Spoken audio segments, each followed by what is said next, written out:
Kinakatakutan bilang haring pinaniwalaang nakulam, si Charles III ng Espanya ay kilala sa kanyang kakaibang itsura at mapaminsalang epekto ng salin-saling pag-aasawa ng magkamag-anak. Ngunit sa likod ng nagdurusang haring ito ay may dalawang batang reyna na ipinadala sa isang kasal na hindi nila matanggihan. Ang kanilang mga kwento ay puno ng tungkulin, pagkalugmok at maharlikang pagsasama na hahantong sa trahedya at maglulubog sa Europa sa digmaan. Bago natin tuklasin ang mga asawa ni Haring Carlos Ikalawa, kailangan muna nating silipin ang buhay ng hari mismo. Si Carlos o Charles ay ipinanganak noong ika-6 ng Nobyembre 1661. Siya ang bunso ni na Haring Felipe Tapartit ng Espanya at Mariana ng Austria. Bagamat mayroon siyang mga nakatatandang kapatid na lalaki, sila ay alinman sa hindi lehitimo o nauna ng pumanaw kaysa sa kanya. Halimbawa, ang kanyang kapatid sa ama na si Baltasar Carlos na matagal ng tagapagmana ng trono ay namatay noong 1600 at 46 isang linggo bago ang ika-17 kaarawan niya dahil sa hinihinalang bulutong. Dahil sa kanyang pinagmulan, naging Haring Carlos Ikalawa ng Espanya si Carlos matapos mamatay ang ama niya noong Setyembre 17, 1665. Ilang linggo bago mag-4 na taong gulang si Carlos, nangyari ito at nagtagal ang kanyang pagiging batang hari. Sa panahong ito, nag-agawan sa pamumuno ng pamahalaan ang kanyang ina si Mariana ng Austria at ang kanyang hindi lehitimong kapatid niya sa ama na si Juan ng Austria. Isa sa dahilan ng tunggalian sa kapangyarihan sa korte ay ang alam ng lahat na kahit matanda na si Carlos, baka hindi pa rin niya kayang mamuno mag-isa. Siya ay nagdusa mula sa iba't ibang seryosong problema sa kalusugan at noon pa man ay kinikilala na ng mga tao na ang kanyang kalagayan ay magilimita sa kanyang kapangyarihan. Patuloy na nagtatalo ang mga historiador at eksperto sa medisina sa tunay na dumapo sa kanya, ngunit madilim ang ipinapapita ng mga tala. Hindi kailanman lubusang nabuo ang kanyang katawan. Hirap siyang maglakad ng walang tulong at mahirap din para sa kanyang pagmuya at pagsasalita dahil sa kitang-kitang Habsburg jaw. Ipinapakita rin ng ulat ang pagkantala sa pag-unlad at limitasyon sa pag-iisip. Marami sa korte ang naniwala na sobrang hindi normal ang mga pisikal at mental na problemang ito kaya't inisip nilang gawa ito ng salamangka. Dahil dito, si Carlos II ng Espanya ay nakilala bilang El Regisado, ang haring kinulam. Mas nakakabahala ang totoong dahilan. Pinaniwala ang sanhi ng matinding pag-aanak sa loob ng magkamag-anak ang kanyang kalagayan. Sa maraming henerasyon, nag-asawahan ng mga sanggay ng Habsburg sa Espanya at Austria. Dahil dito, paulit-ulit na nagkaanak ang malalapit na magpinsan sa bawat henerasyon. Halimbawa, ang kanyang ama na si Philip Tapartit ng Espanya ay parehong tiyuhin at asawa ng kanyang ina na si Mariana ng Austria. Nakatakdasan nang ipakasal siya kay Baltasar Charles, anak ni Felipe, pero matapos mamatay noong 1600 at 46 pinakasalan ni Felipe ang pamangkin niya. Malamang na konektado ang matagal na mga problema sa kalusugan ni Carlos sa matagal na kasaysayan ng pag-aasawa ng magkamag-anak. May ilang historiador na nagsabing maaring may hydrocephalus siya o pag-ipon ng cerebral spinal fluid sa otak, ngunit di patyak ang kanyang tunay na kalagayan at karamihan sa mga iskolar ay naniniwalang maraming sanhi ang kanyang mga sakit. Ano man ang totoo tungkol sa kanyang kalagayan, nagdulot ito kay Carlos ng kakaiba at kapansin-pansingan nyo na mahirap itago kapag personal na nakita. At gayon pa man, ibang-ibang kwento na ipinapakita ng mga larawan niya.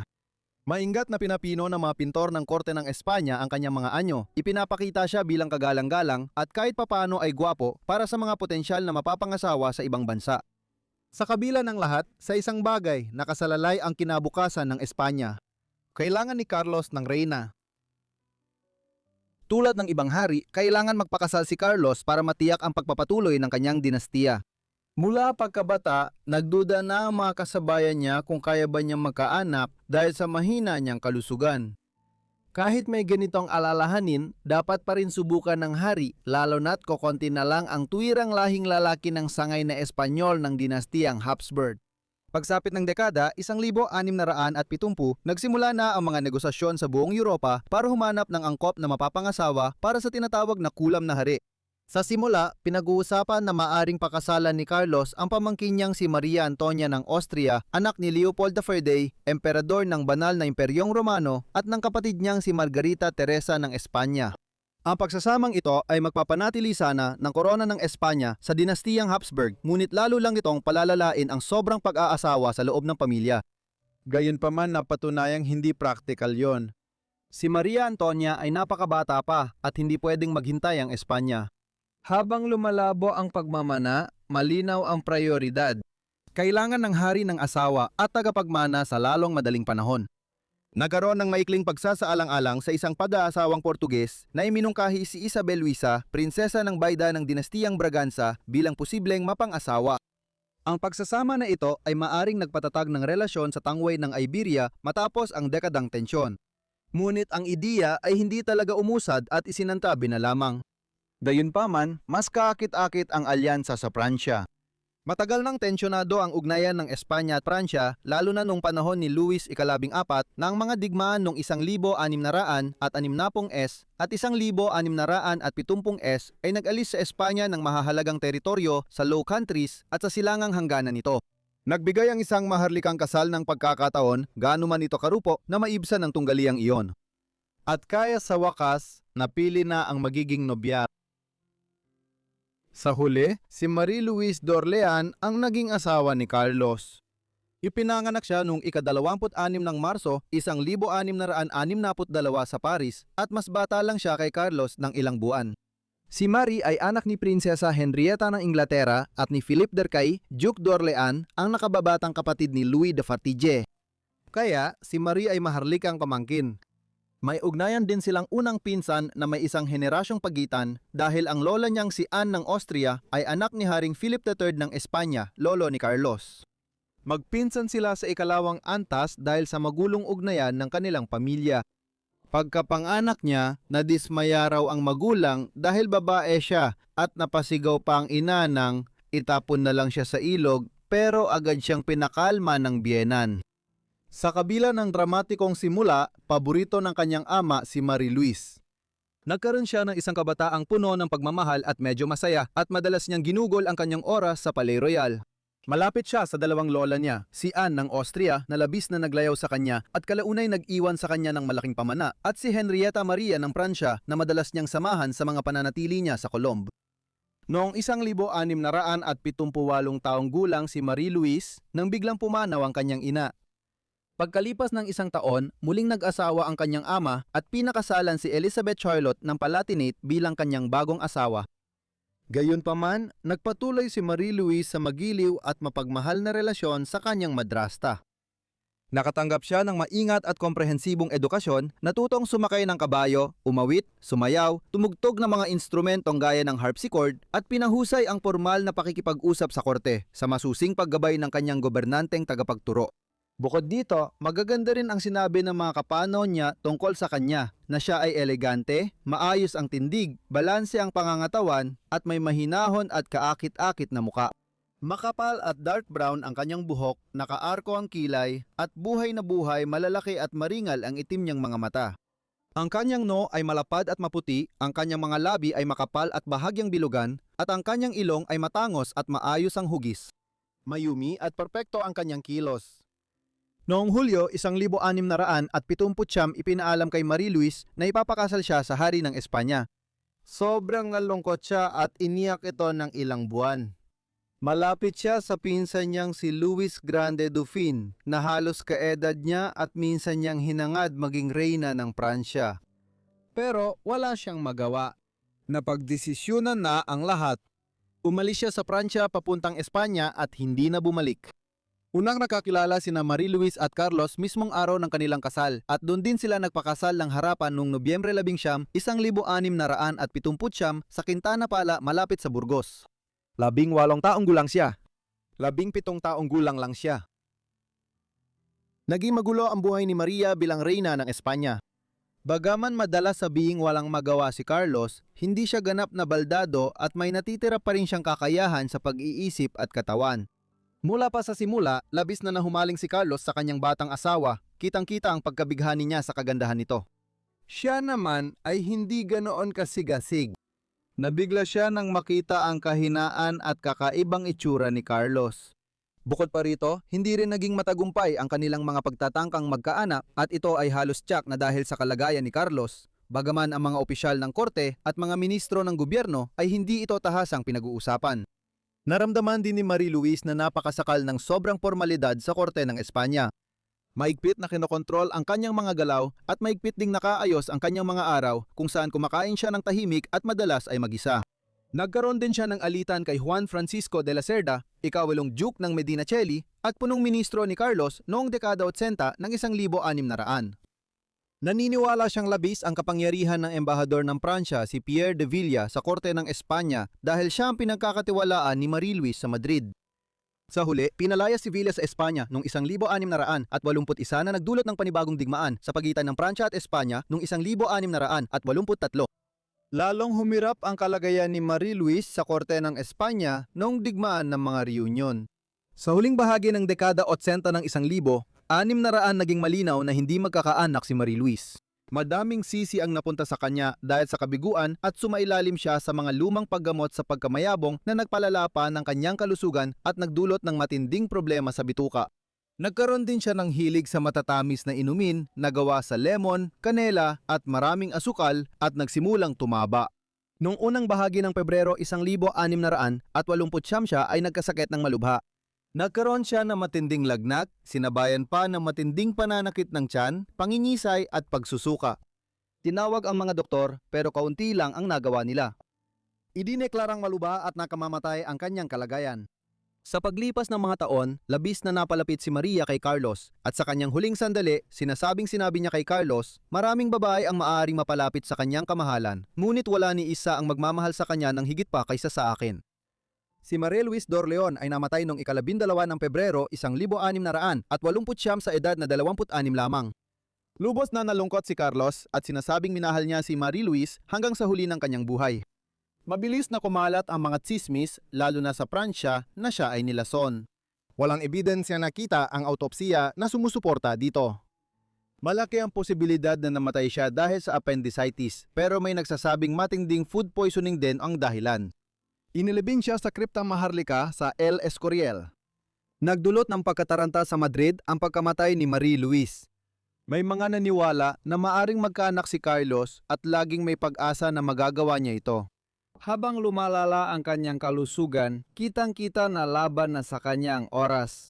Kaya ilang linggo lang nagsimula na ang paghahanap ng pangalawang asawa ni Carlos. Ang babaeng napili sa huli ay si Maria Ana ng Neuburg.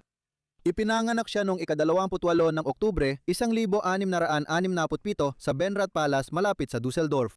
Siya ang ika-12 anak ni na Philip William Elector Palatine, isang makapangyarihang prinsipe sa banal na Imperyong Romano, at Elizabeth Amelie ng Hesse-Darmstadt.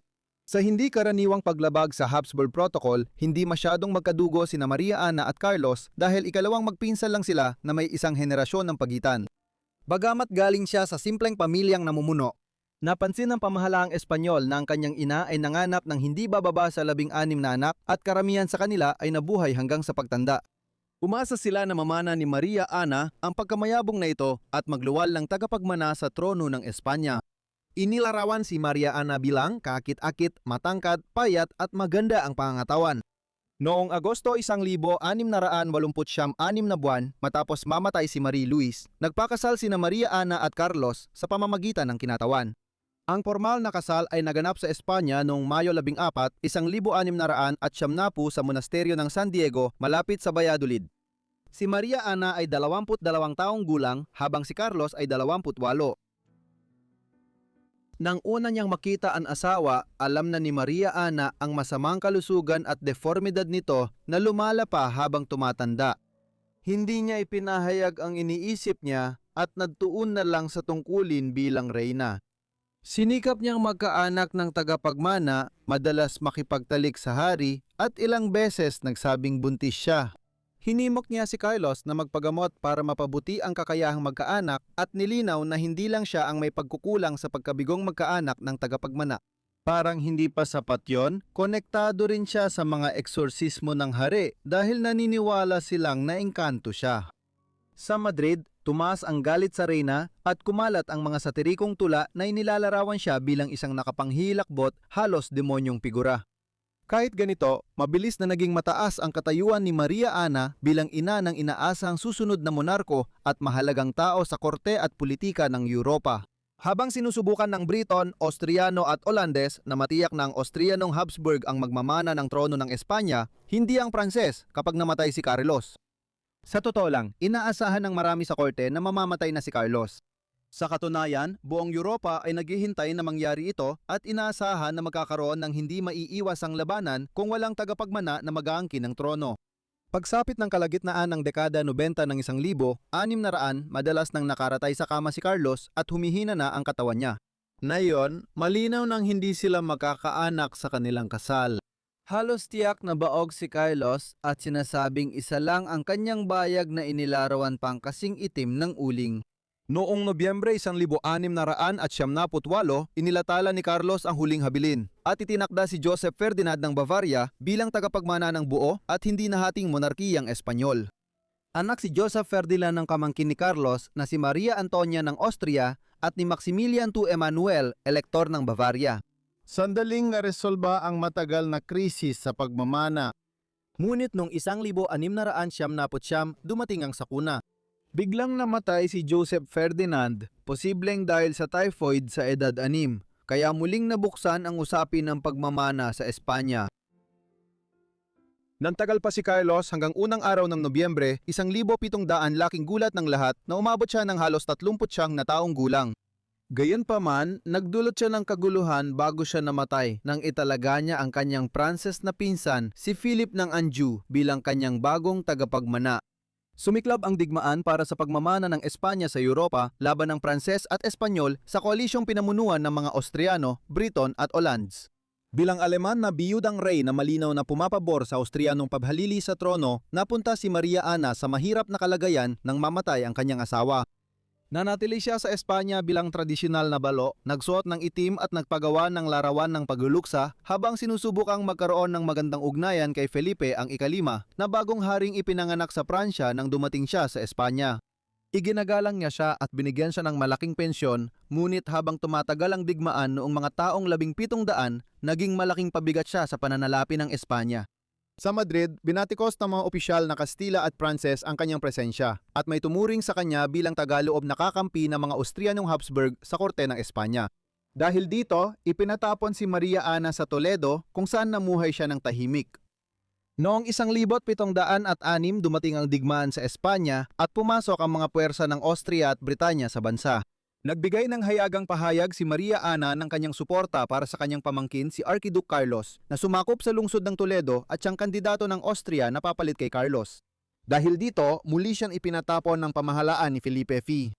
Lumipat siya sa hilaga ng Pyrenees at nanirahan sa Bayonne, timog kanluran ng Pransya at namuhay na parang nasa limbo. Natapos ang digmaan para sa pagmamana ng Espanya sa mga kasunduang pangkapayapaan na nilagdaan sa Republikang Olandes noong 1713, 1714. Sa huli, ang kandidato ng Bourbon na si Felipe, ang ika-5 ng Espanya, ay kinumpirma bilang hari ng Espanya. Ngunit kailangan na hindi magkaisa ang korona ng Pransya at Espanya sa iisang pinuno. Sa kasunduan, nauha ng Austrian Habsburg ang Spanish Netherlands at mga teritoryo ng Espanya sa Italia tulad ng Naples at Milan. Matagal na buhay si Maria Ana bilang biyudang reyna pagkatapos ng digmaan. Patuloy siyang nanirahan sa Bayonne. Karaniwan sa isang nabiyudang reyna na manatili sa bansang pinagharian niya bilang reynang asawa matapos mamatay ang asawa, kaya hindi opsyon ang bumalik sa Neuburg.